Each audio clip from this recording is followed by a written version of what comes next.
Welcome, everybody, to the 24th episode of the Advanced Dungeons and Dynamics 365 Bare Bones Configuration live stream. So that's a mouthful. And what we're going to do is we're going to continue our journey as we're going out and we're setting up Dynamics 365 from scratch. So starting from nothing all the way up through all of the different modules. And what we're going to do today is we're going to continue through our first module within the accounts receivable area, and we're going to start where we left off yesterday, where I was so rudely interrupted by the doorbell and had to drop everything and stop the session around about 5 minutes early. And we're going to continue working through cash discounts and setting up some of the items in here. And then if I'm looking through, let me look through our table of contents. So we're going to set up some cash discounts and then some methods of payment and maybe some parameters. I don't think we're going to get to the customers today. That'll probably be in. So that's a little bit of background on what we're going to do. So to give you a little bit of orientation of where we left off yesterday, we were working through our cash discounts, and I was explaining some of the items that we had here. We created an early payment discount here for a 10% discount if paid within 1 day. So this is if someone can get us the cash, then we'll give them a 10% discount on top of that, which seems a little bit unfair because if they paid in cash themselves, then they would actually get less of a discount. But that's fine. So we'll noodle on that and whether we want to set those up. And as we're working through, what we're doing is we're going to be using the bare bones configuration guide as the example, and we're going to be working through this module of the accounts receivable area. So we've gone down and we've set up the customer profiles, terms of payment, and now onto the cash discounts. So yesterday we went through and we set up the first item. So let's set up some more. Let's set up some other cash discounts, and we'll set up like the net 1% net 30, and I'm going to go and change this. I'm going to make this we'll add some more items in here. So let's return to the surface, and what we're going to do is we're going to create another cash discount, and we'll create one here which is 5. Let's go 1 net 30. So this is what we're going to do is we're going to get a 1% discount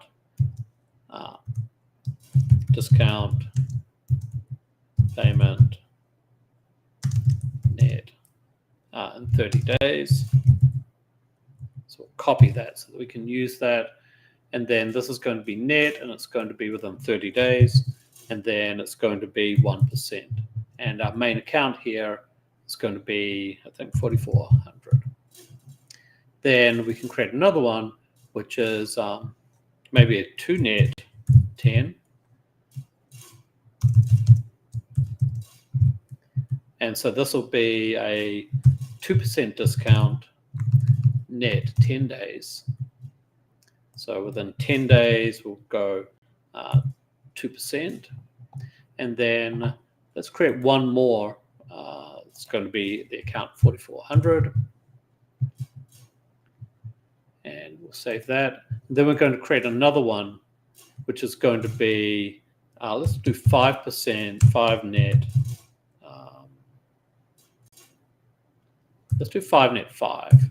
So this is going to be 5% net 5 days. So if I go 5 days, and the discount percent is going to be 5%, it's going to be 4,400. So we can also go out. So let's save this. So what we can do is we can also give we could give, for example, a 15% discount for cash if we wanted to. So let's do 15 COD.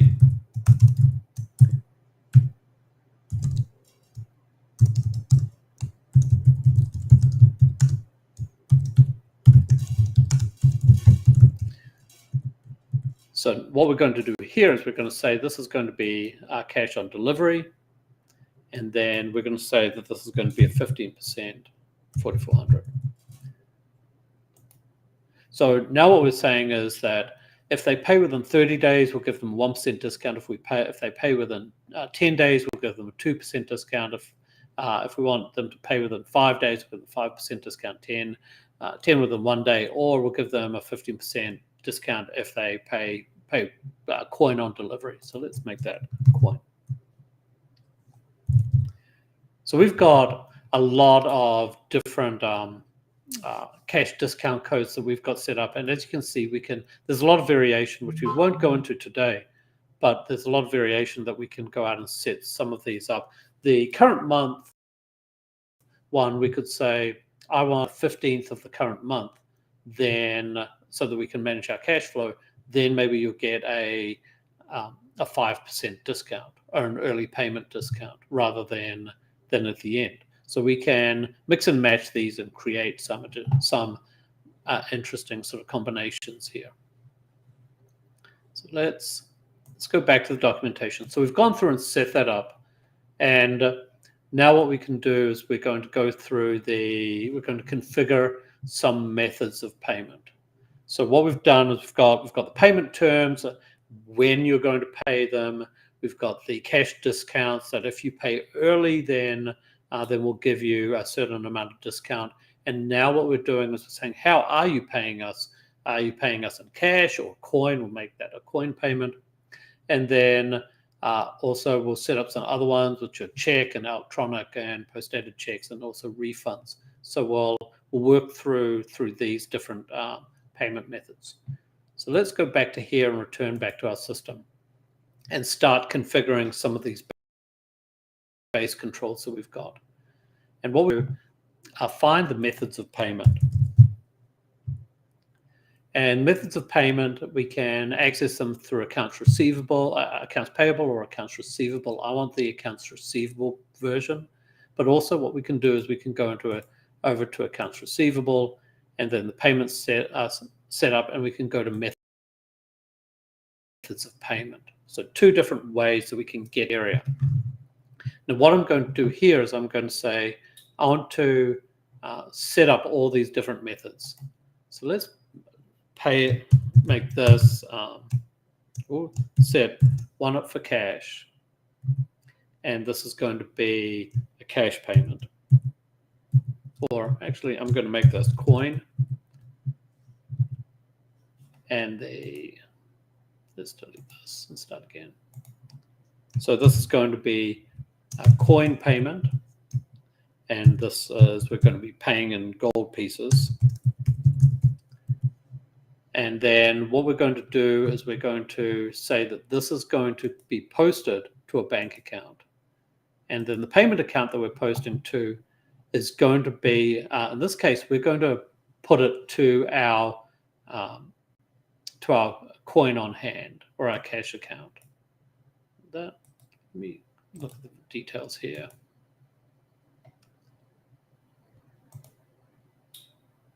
Okay. I should have renamed this to be coin. So I just got distracted there a little bit. And then the bank transaction type that we set up earlier on is going to be a manual deposit. So that's the main payment here. Then that's all we need to do. We don't need to go out and change anything, although let's look at the payment type. Yeah, the payment type is going to be other in this case. So we've gone out and just saved this. So now what we can do is we can say a customer is just paying us in coin. Now, also what I can do is, let me create another one, which is going to be a cash payment. this is going to be invoice.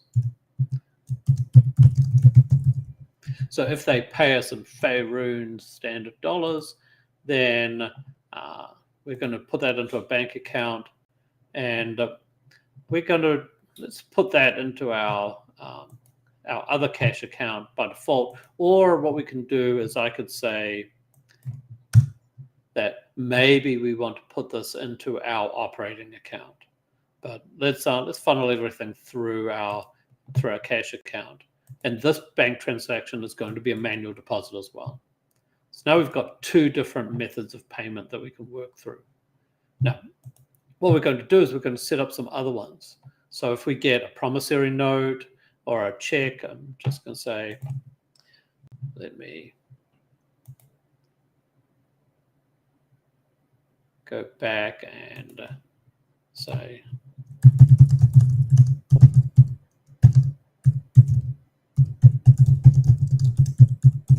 I'm just asking GPT what would you pay? It'll actually be a letter of credit or a guild note or a promissory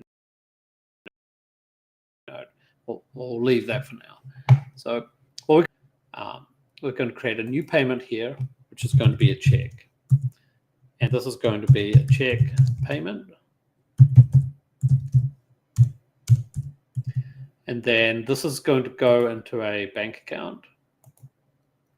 And then we're going to put it into our operating account. In this case, we have to put it into the operating account. We haven't got anywhere else to put it. And the bank transaction type is going to be a manual deposit, just like the coin.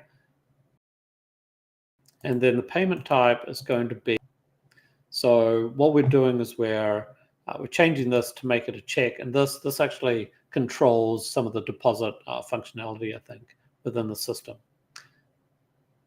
Oh, and you didn't see all that. So this is a check configuration. I created the check payment. I used the bank account. I chose the operating account, and then the bank transaction type of deposit, and then the payment method of check. So let's create another one, which is an electronic payment. And then this payment type, while we're here, we're going to make this an electronic payment. It's going to go to the bank account, and we're going to have to put this into account. So again, we're going to put it into our operating account, and then and the bank transaction type is going to be O2, so it's going to be an electronic deposit. So now we can do that. So now the next one we'll do is going to be a post-dated check.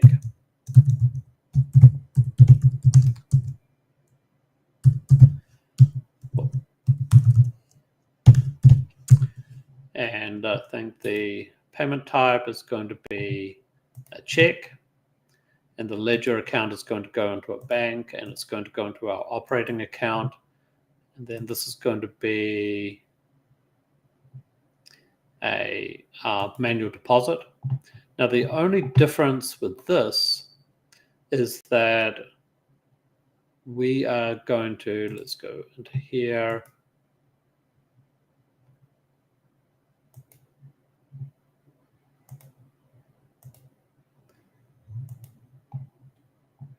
We're going to say that this is a bridging account. And let's go 1300. Let's see if we've got this. So we're not, let's look for prepayments.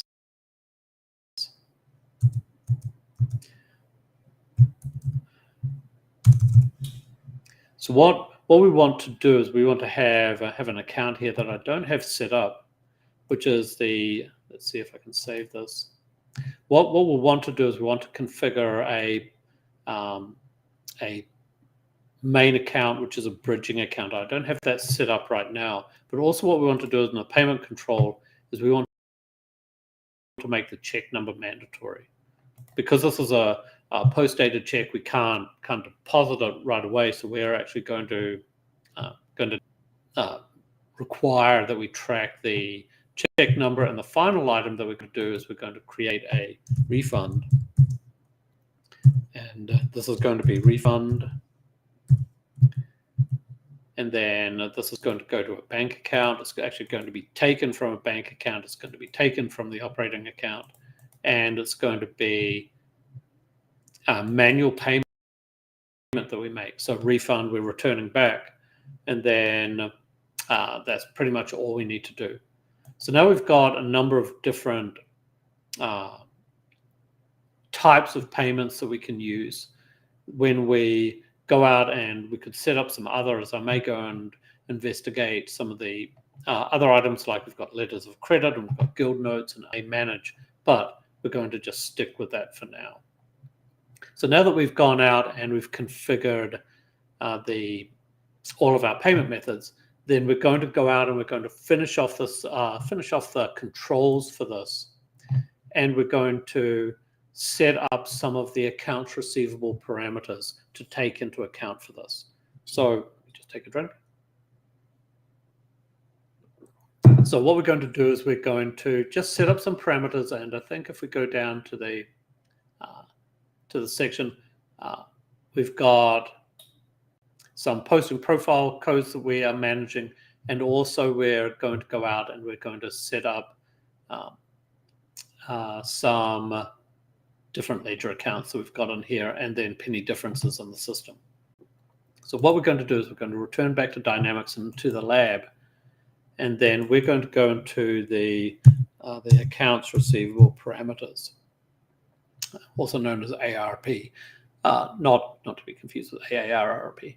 So what we're going to do is we're going to go into the parameters. I can access this through the menu, or if I just go into accounts receivable, then the accounts receivable parameters are pretty easy to find here in the system. So let's open those up. And what we're going to see is we're going to see all of the configurations that we have for the accounts receivable module. So there's a number of items here, and maybe we'll wander through them and see what we need to set up. But in the initial area, what we need to do is we want to, let's see, we want to go into the sales setup here, and sales defaults. And there's a couple of things that I set up here within accounts receivable. When I create an order, I want the order to be a sales order. So that's the first item that I change. Otherwise, we're going to just create sales journals, and we won't have any more information. Then also, if we go into the sales setup, then what we're going to do is we're going to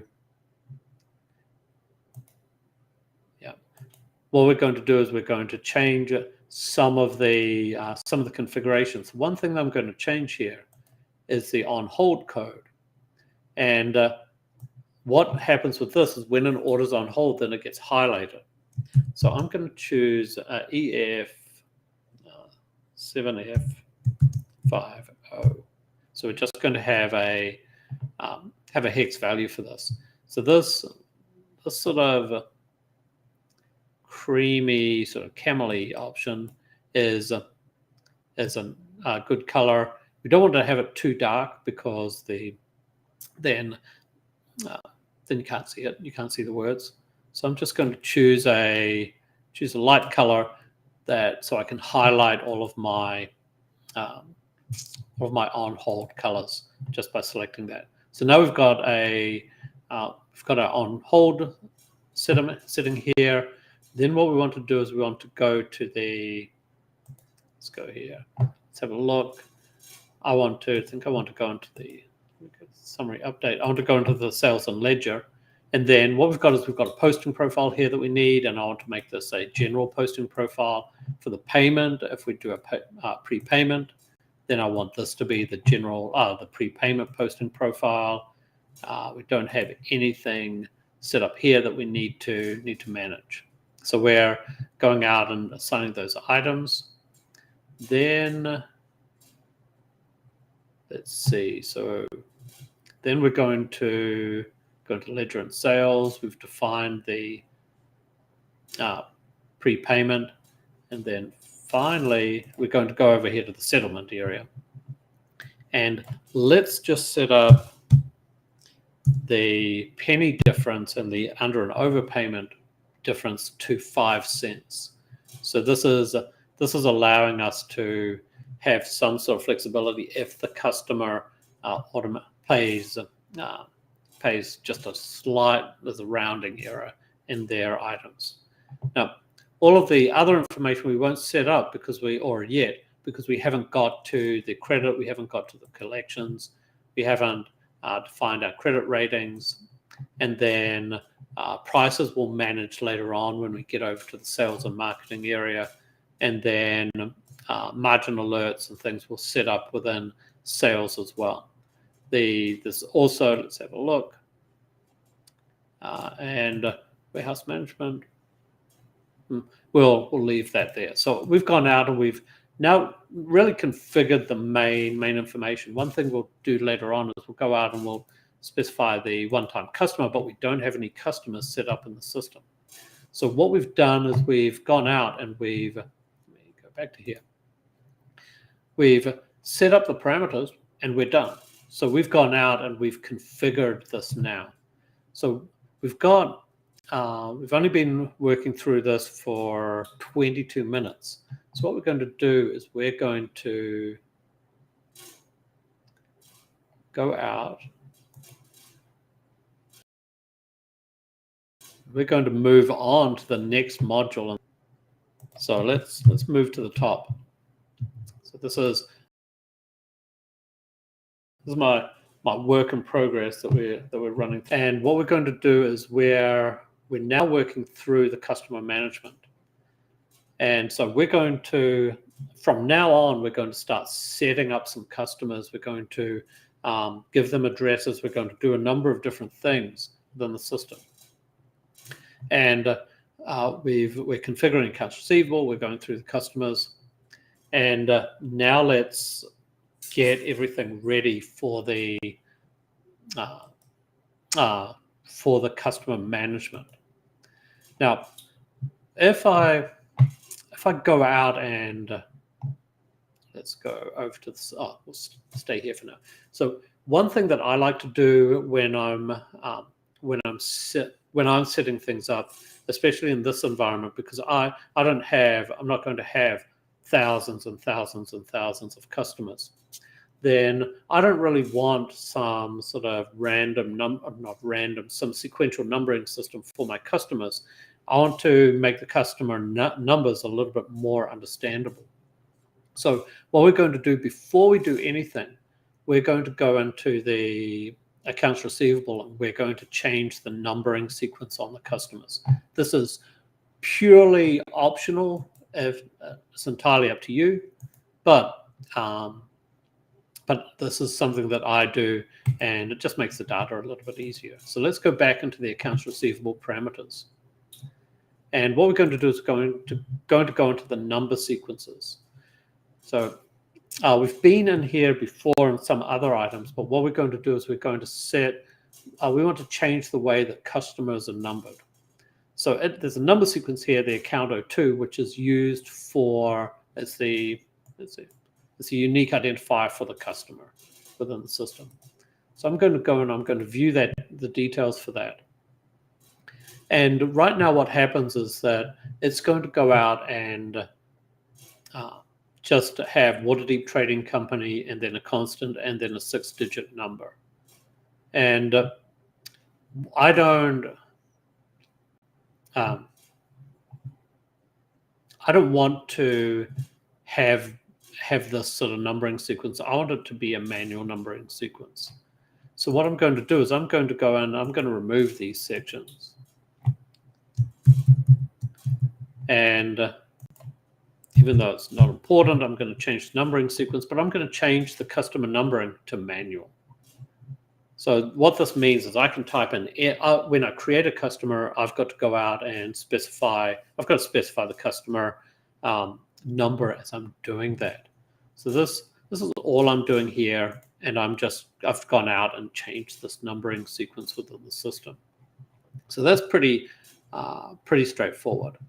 And then, so the final item that we're going to do as we work through this is now we're going to set up some customer groups. And whenever we create a customer, it has to be assigned to a customer group. There's no way that we can get around that. So really what we need to do is we need to set up some customer groups. And what I've got is we've got a handful of customer groups here. I've actually got a number of them here that we're going to manage. And so we're just going to create groups that we can start segregating our customers out of. So to do that, we want to go to the customer groups. And for that, we can do search for customer groups. And that's an accounts receivable setup. If I go up to here, accounts receivable setup, and then customer groups should be right here in the configuration. So let's open that up. So we don't have any customer groups configured right now. So we're going to create one. And we're going to say, this is a wholesale customer. And then what we're going to do is it's going to ask us for a terms of payment. And I want the payment to be net 30. So for wholesale customers, we're going to get, because they're buying a lot from us, then we're going to have a larger sort of payment term for them. What I tend to do is if it's a consumer, then I want cash, or I want to have a tighter sales window for the terms of payment. If it's a organization, then I'm going to give them longer payment terms in return. And then if we continue on, then what we've got is we've got a number of other items here that we can go out and we can set up. So for example, I could go out and I can say I want to create a new item, and this is going to be retail.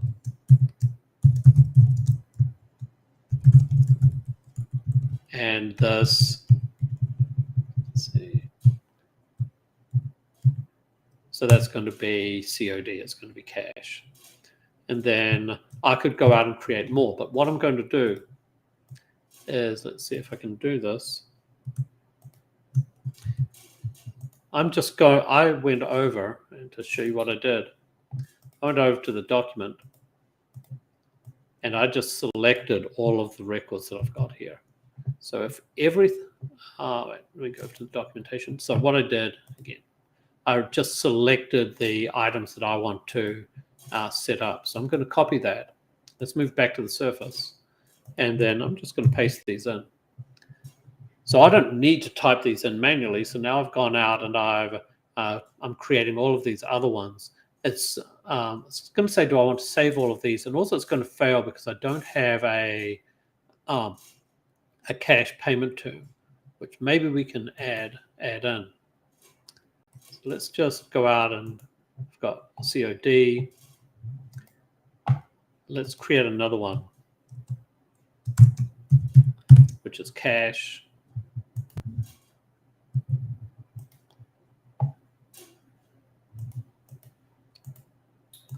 And this is going to be cash payment. Payment is going to be COD. Let's save that. While I'm doing that, I'm going to create another one, which is coin. So coin is king. So let's save that.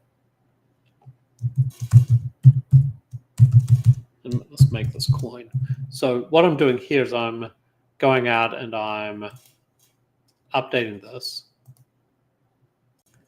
And this is going to give me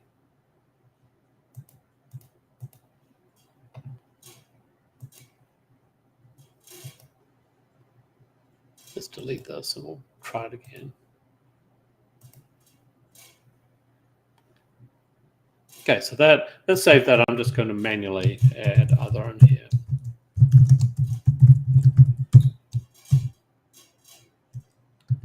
So we're going to make that a payment of coin.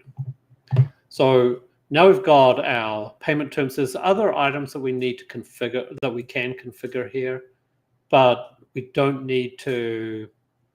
We really don't need to manage any of this for now. We don't even need to necessarily specify the payment terms, but it's good for that to be set up. And then also what I'm going to do is I've got other items here, which are the Faerûnian customer groups, and I'm just going to copy those. And let's just go down here and paste those in. So it's adding it in. And as you can see, that makes it so much easier to go out and set up this information. We don't need to type it in by hand if we've got a reference table or some reference document that we need to configure these, and we can just cut and paste them in. For the most part, almost all of the records we can, almost all of the tables we can do that. There's some exceptions, so we can't do the cut and paste. So this is what we've got. Is we've now got our customer groups created. And then, oops, let me go back to the surface. So I copied that, and now we've got all of these rich items set up here. Let's go out and sort them. Then now we've got adventurers, we've got blacksmiths, we've got fletchers, we've got festivals, we've got mining, we've got orc tribes and strongholds and a lot of other things, and also wholesale and transportation and traditional sort of customer groups. So we've gone out and we've set these up. And as I was saying, we don't need to specify a lot of this information here. So what we've now done is we've set all of the foundation in the system for us now to move on to the item that we're going to do in the next live stream, because we've already spent half an hour today working through this. And that's going to be the configuring of the customers. So we're going to have some fun in there. We're going to look at the customers. We're going to look at what we need to do to set these up and move through them. So that's what we're going to work on in episode 25 of the live stream. So I hope this is interesting. We've gone through and set up all of the controls, all the main controls that we need for accounts receivable in preparation for actually going out and creating the customer records. And then we can go out and we can start doing some transactions with them. We can start creating invoices and all of these other things and see how this works. So things are going to ramp up a lot more with more interesting components, but the foundation's already done. So tune in for the next live stream. If you like what we're doing here and want to support this project, because this is half an hour a day every week, or most weekdays, then just scan the QR code or find us on patreon.com/ADND365 and show the love, because we're trying to keep these servers up and running. If you want to go out and do some of this yourself, then go to adnd365.com/start, and then you'll find all of the manuals and the documentation. You'll see the new ones, but also you can go back to the earlier versions if you want to jump ahead as we're upgrading all of the items. And then if anyone doesn't have the ability to create a lab yourself and go to Lifecycle Services and download the virtual machine and then run it yourself, then we've got these labs that you can go out and you can run through all this, and you can learn how to set up Dynamics, the quite a bit of the base system, without sort of breaking the bank, and you can become a little bit of an apprentice expert as well. So with that said, we'll close off today, and hopefully this was interesting. And in the next episode, again, we're going to be customers. So with that, let's just finish off for the day.